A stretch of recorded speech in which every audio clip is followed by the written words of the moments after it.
नई कहानियां। गोदावरी नदी के किनारे रामदास और सोमैया जाल डालकर मछलियां पकड़ रहे हैं। सुबह का वक्त है और चारों तरफ धुंध है। क्या यार रामदास, लगता है आज गोदावरी मैया खुश नहीं है। एक भी मछली नहीं फंसी। दोपहर को खाने के लिए चावल का पानी भी नसीब नहीं होगा। मेरे तो हाथ भी दर्द करने लगे। उदास मत हो सोमैया, माँ कभी किसी को भूखा नहीं सुलाती। थोड़ा सब्र रखो, कुछ ना कुछ जरूर मिलेगा। अरे मेरा जाल बहुत भारी लग रहा है, शायद कोई बड़ी मछली फंसी है। जरा हाथ लगाना। दोनों मिलकर जाल खींचते हैं। जाल में मछली नहीं बल्कि पीतल का एक पुराना मटका निकलता है। रामदास उसे किनारे लाता है। ये क्या है भाई? सोचा था मछली मिलेगी, पर ये जंग लगा मटका निकल आया। हमारी तो किस्मत ही खराब है।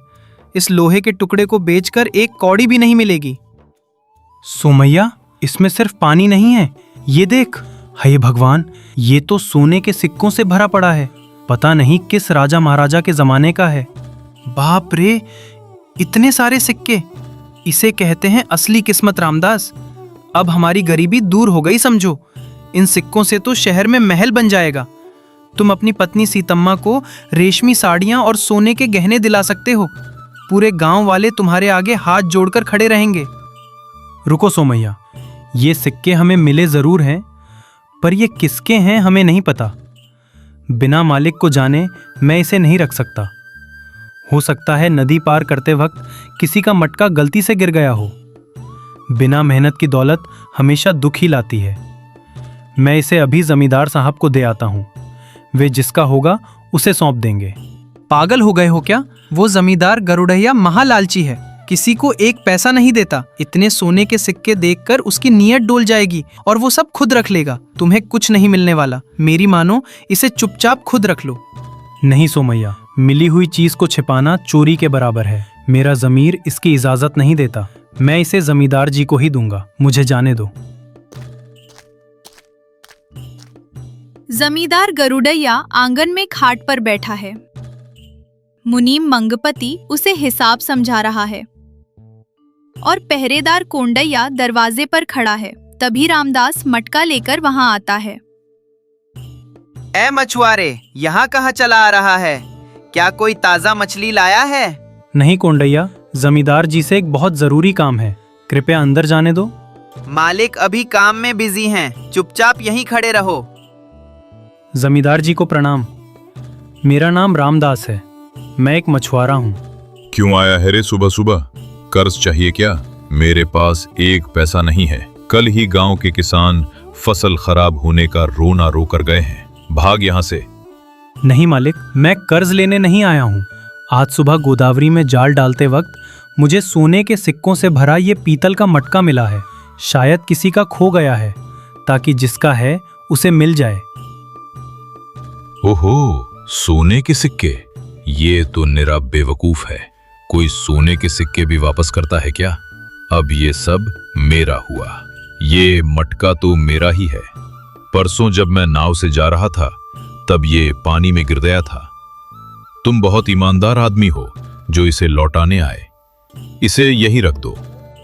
हाँ रामदास, जब से ये मटका खोया था जमींदार जी रात दिन सो नहीं पा रहे थे। तुमने बहुत बड़ा उपकार किया है। भगवान का शुक्र है मालिक, अब मेरे मन को शांति मिली। पराया धन रखने से मुझे नींद नहीं आती। आपका पैसा आपको मिल गया, अब मैं चलता हूँ। रुको रामदास, तुम्हारी ईमानदारी देखकर मैं बहुत खुश हूं। मंगपति, कल सुबह इसे हमारी तरफ से 100 वराह इनाम देना।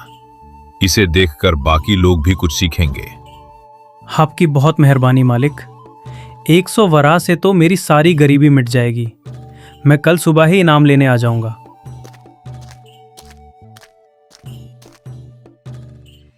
रात के समय गरुड़ैया अपने कमरे में सोने के सिक्के गिनकर फूला नहीं समा रहा है। मुनीम पास खड़ा है। देखा मंगपति, वो रामदास कितना बड़ा मूर्ख है। पूरे 1000 सिक्के मेरे हाथ में दे गया। अब मेरी तो लॉटरी लग गई। हाँ मालिक, उस मछुआरे को दुनिया की कोई समझ नहीं है, लेकिन आपने उसे 100 वरा इनाम देने का वादा किया है। कल वो अपनी पत्नी के साथ आ जाएगा, तब क्या करेंगे? आप तो 10 वरा देने में भी हिचकिचाते हैं। अरे मूर्ख मंगपति, क्या मैं सच में उसे इनाम दूंगा? मैं उसे एक फूटी कौड़ी भी नहीं दूंगा। सोने के 10 सिक्कों की कीमत 100 वराह के बराबर होती है। कल जब वो आएगा तो मैं कहूंगा कि मटके में 1000 सिक्के होने चाहिए थे, पर सिर्फ 990 ही हैं। यानी उसने 10 सिक्के चुरा लिए, जिनकी कीमत 100 वराह के बराबर है। इसलिए इनाम के बदले वो 10 सिक्के मैंने काट लिए। अगर वो ज्यादा बोलेगा तो पुलिस की धमकी देकर भगा दूंगा। वाह मालिक, क्या गजब की चाल चली है आपने। इनाम देना तो दूर, उल्टे उसी को चोर बना दिया। आप अपनी तेज बुद्धि के कारण ही जमींदार हैं, है ना बाबू? सुबह रामदास अपनी पत्नी सीतम्मा के साथ उम्मीद लेकर जमींदार के घर आता है। उसने अपनी पत्नी को सब कुछ बताया। सब कुछ सुनने के बाद उसकी पत्नी ने कहा, सुनिए जी, मुझे बहुत डर लग रहा है। गांव वाले जमींदार के बारे में बहुत बुरा भला कहते हैं। क्या वे सच में इनाम देंगे? वे धर्म के रक्षक हैं सीतम्मा, अपनी बात से नहीं मुकरेंगे। तुम डरो मत, अंदर चलो। प्रणाम मालिक, मैं रामदास हूँ। कल आपने जो इनाम देने को कहा था उसी के लिए आया हूँ। इनाम? किस बात का इनाम रे चोर? मेरे मटके में पूरे 1000 सोने के सिक्के थे, पर जब मैंने गिने तो सिर्फ 990 ही निकले। वो 10 सिक्के तूने ही चुराए हैं। उन 10 सिक्कों की कीमत मेरे 100 वराह के इनाम के बराबर है। इसलिए वो सिक्के ही अपना इनाम समझ और यहां से दफा हो जा, नहीं तो पुलिस को बुलाकर जेल भिजवा दूंगा। तुमने चोरी की और अभी भी मेरे सामने खड़े हो। यहां से चले जाओ। मालिक, हम गरीब जरूर हैं, पर चोर नहीं हैं। इतनी ईमानदारी का आप हमें ये सिला दे रहे हैं? अगर हमारे मन में लालच होता तो हम पूरा मटका ही छिपा लेते। सिर्फ 10 सिक्के क्यों चुराते? हम पर झूठा इल्जाम मत लगाइए। इनाम न दो तो अलग बात है, लेकिन इस तरह बदनाम मत करो। हाँ। ऐ औरत, मुझे पलटकर जवाब देती है। तुम लोग चोर हो और अब नाटक कर रहे हो। एक शब्द और बोला तो जेल में चक्की पिसवाऊंगा। कुंडैया, धक्के मारकर इन्हें बाहर निकालो। मालिक, मुझे इनाम नहीं चाहिए, पर प्लीज मुझे गांव वालों के सामने चोर मत बनाइए। भगवान गवाह है, मैंने एक भी सिक्का नहीं छुआ। यहां कोई भगवान वगैरह नहीं है। भागो यहां से। दुखी होकर रामदास मुखिया धर्माराव के पास जाता है। उन दोनों ने गांव के मुखिया को पूरी कहानी बताई और चौपाल पर पंचायत बुलाई जाती है। गांव के लोग, पुजारी रामैया, जमींदार और मुनीम भी वहां मौजूद हैं। गरुड़ैया जी, क्या ये सच है कि रामदास ने आपको सोने के सिक्कों से भरा मटका लौटाया था और अब आप उस पर 10 सिक्के चुराने का आरोप लगा रहे हैं? इसका क्या सबूत है आपके पास? मुखिया जी, मेरी बात ही सबूत है। मेरे मटके में पूरे 1000 सिक्के होने चाहिए थे, पर इसमें केवल 990 हैं। इसने चुपके से 10 सिक्के निकाल लिए। इसे कड़ी सजा दीजिए और मेरे 10 सिक्के वापस दिलाइए। मुखिया जी, मैं बेकसूर हूँ। मटका निकालते वक्त मेरा दोस्त सोमैया भी मेरे साथ था। मैंने एक भी सिक्का नहीं लिया। चाहे तो आप उसे पूछ सकते हो मुखिया जी। सोमैया, जो भी हुआ है तुम सच बोलो, ठीक है? क्या रामदास सच कह रहा है? जी मुखिया जी, बिल्कुल सच। मैंने तो इसे मना भी किया था, पर इसने कहा कि बिना मेहनत का धन पाप है और ये सीधा जमींदार जी को मटका सौंपने चला आया। ये बिल्कुल चोर नहीं है। ठीक है गरुड़ैया जी, क्या आपको पक्का यकीन है कि आपके मटके में 1000 सिक्के ही थे और वो मटका आपका ही है? हाँ मुखिया जी, 100% वो मटका मेरा ही है और उसमें पूरे 1000 सिक्के थे। मैंने खुद गिने थे। अरे, तब तो फैसला बहुत आसान हो गया। वो कैसे मुखिया जी? आप कह रहे हैं कि आपके मटके में 1000 सिक्के थे, लेकिन रामदास को जो मटका मिला है उसमें सिर्फ 990 सिक्के हैं। इसका मतलब साफ है कि ये मटका आपका नहीं है। आपका मटका अभी भी नदी में ही कहीं डूबा होगा। ये मटका किसी और का है। क्यों पुजारी जी, मैं सही कह रहा हूं ना? बिल्कुल सही कहा मुखिया जी।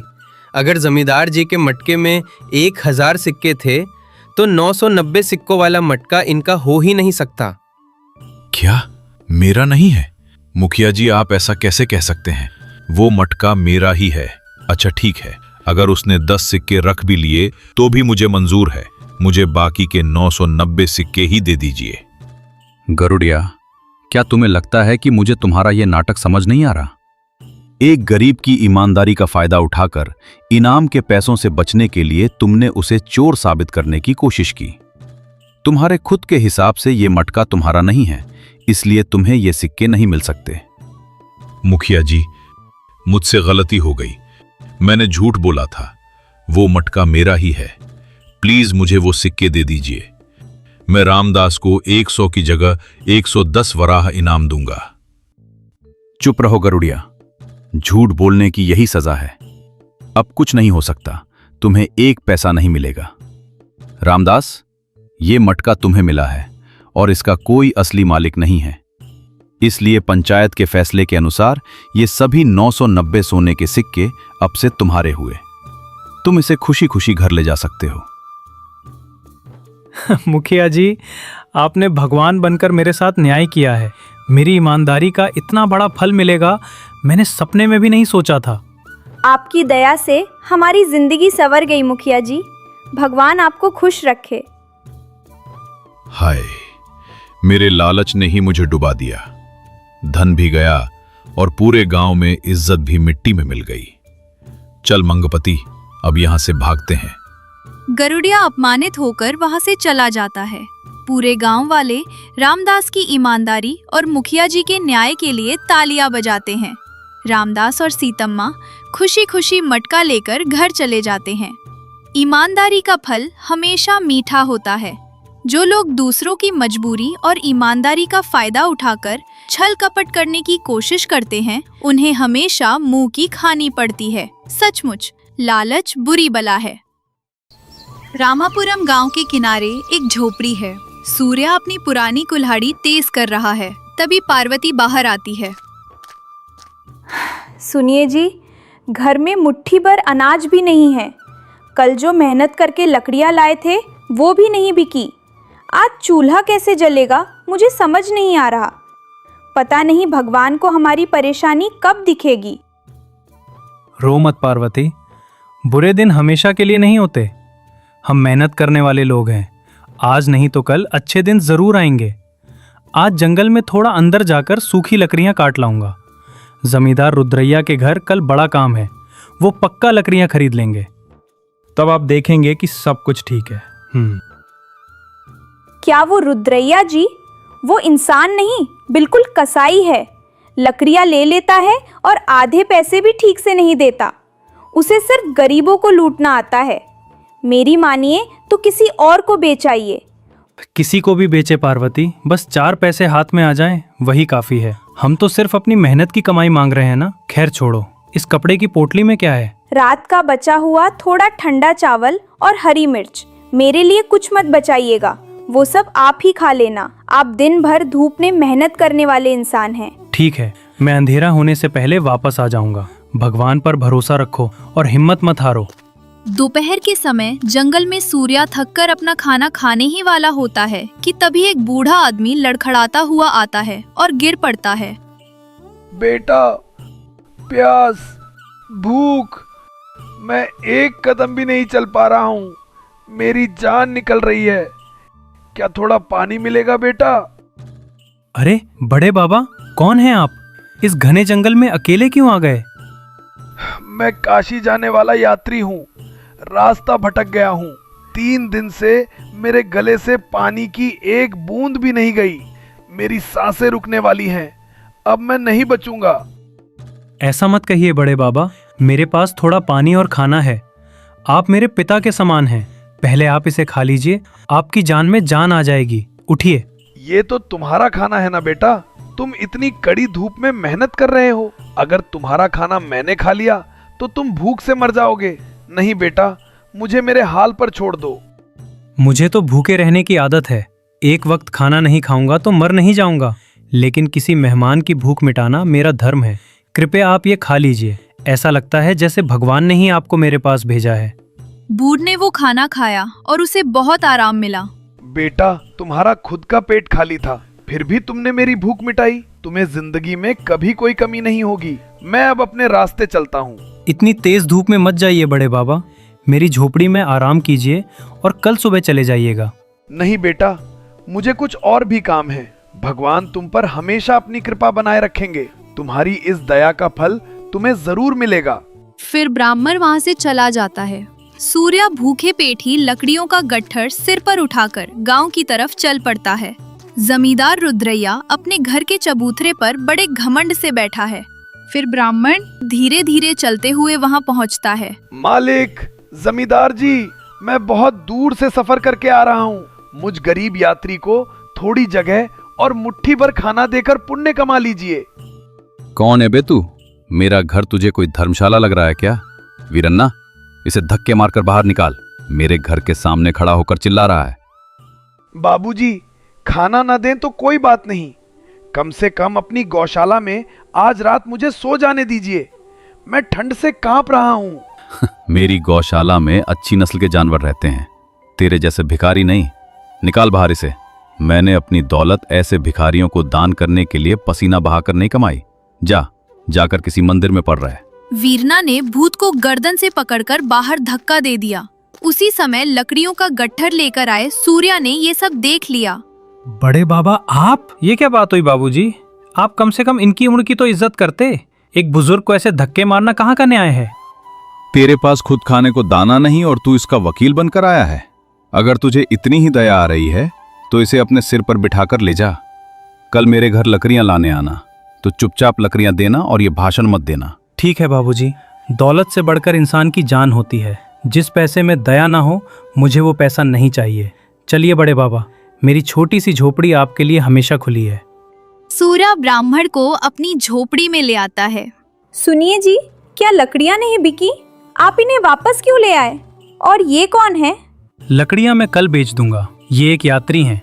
रुद्रैया जी ने इन्हें बिना किसी दया के धक्के मारकर निकाल दिया। हमारे पास जो भी रूखा सूखा है वो इन्हें खिला दो।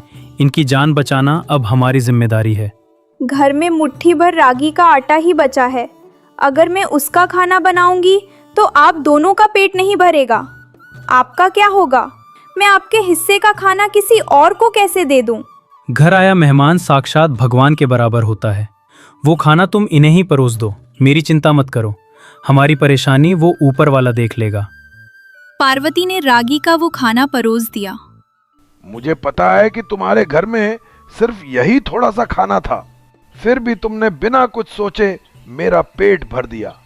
तुम्हारे पास जो सोने जैसा दिल है वो उस अमीर रुद्रैया के पास नहीं।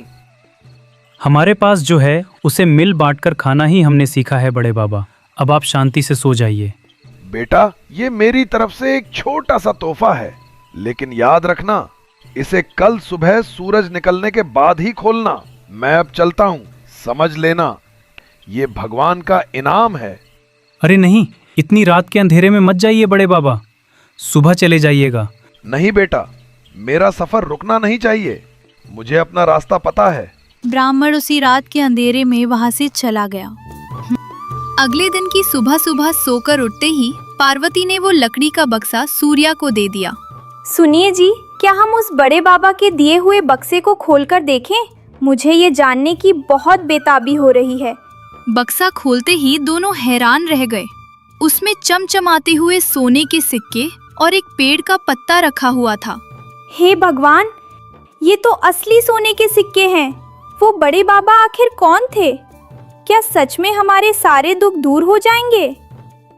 अपना पेट खाली रखकर दूसरे की भूख मिटाने वाले गरीब के बड़े दिल के लिए भगवान का तोहफा, इस दौलत से गांव वालों का भला करना। बेटा, वो भगवान ही थे जो उस बड़े बाबा के रूप में हमारे घर आए थे।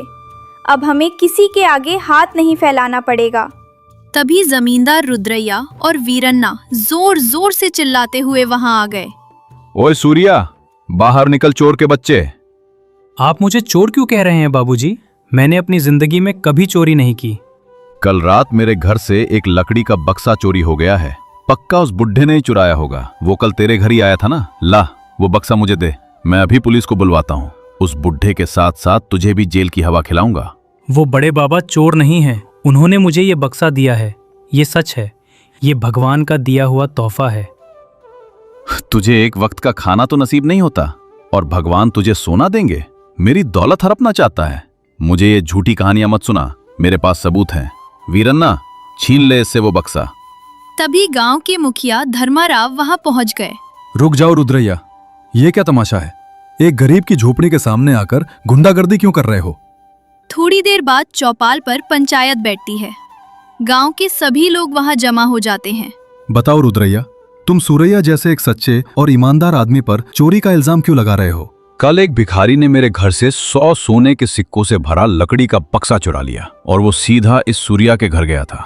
वो बक्सा मेरा है। मुखिया जी, आपको मेरे साथ न्याय करना होगा। सूर्या, तुम अपनी सफाई में क्या कहना चाहते हो? कल मैंने उन बड़े बाबा को अपना खाना खिलाया था और रात को अपने घर में पनाह दी थी। जाते समय उन्होंने मुझे ये बक्सा दिया। इस बक्से में उनका लिखा हुआ एक पत्ता भी है। मैंने कोई गुनाह नहीं किया है। रुद्रैया, इस पर जो लिखा है वो किसी भगवान की बात लगती है, तुम्हारी लिखी हुई नहीं। खैर छोड़ो, क्या तुम्हारे बक्से पर कोई खास निशान था? तुम्हारा बक्सा कैसा दिखता था, बताओ। मेरे बक्से में पूरे 100 सिक्के हैं और बक्से के ऊपर एक शेर की तस्वीर बनी हुई है। गांव वालों, तुम सब देखो, इस बक्से के अंडर वाटर तो कमल के फूल की तस्वीर है और इसके अंदर 101 सिक्के हैं। रुद्रैया, तुम लालच में आकर सफेद झूठ बोल रहे हो। क्या तुम्हें जरा भी शर्म नहीं आती? गांव का मुखिया होने के नाते मैं कहता हूं कि रुद्रैया की इस नीच हरकत पर पूरे गांव को शर्म आनी चाहिए। वो शायद मैं भूल लिया हूंगा, अंधेरे में मैंने ठीक से देखा नहीं था। एक भूखे इंसान को तुमने धक्के मारकर भगा दिया, लेकिन सूरैया ने अपनी भूख बर्दाश्त करके एक मेहमान को खाना खिलाया। झूठ बोलने और एक गरीब पर धौंस जमाने के जुर्म में तुम्हें 10,000 रुपयों का जुर्माना भरना पड़ेगा। मुझे माफ कर दीजिए धर्माराव जी, मुझे मेरी गलती का एहसास हो गया है। मेरे लालच ने ही मुझे ले डूबा। मुखिया जी, मैं जानता हूँ कि भूख का दर्द क्या होता है। ये सारी दौलत सिर्फ मेरी नहीं है।